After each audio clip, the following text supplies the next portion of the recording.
鐘聲響起居家的歲後，在他生命裏，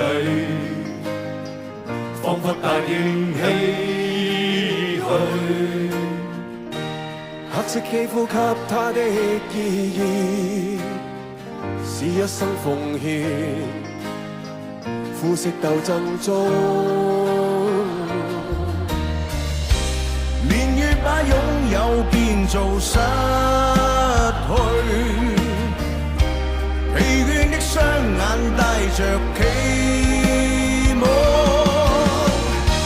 今天只有殘留的軀殼，迎接光輝歲月，風雨中抱緊自由。一生經過彷徨的掙扎，自信可改變未來，問誰又能做到？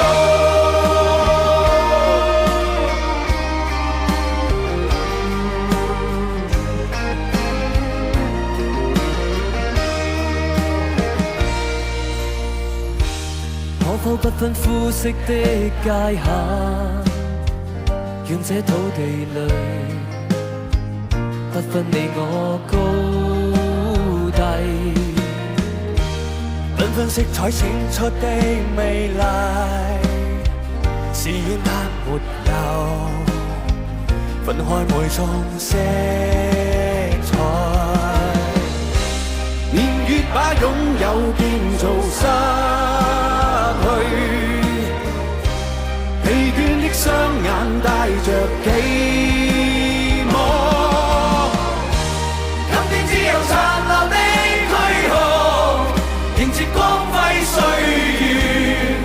風雨中抱緊自由。一生經過彷徨的掙扎，自信可改變未來，問誰又能做到？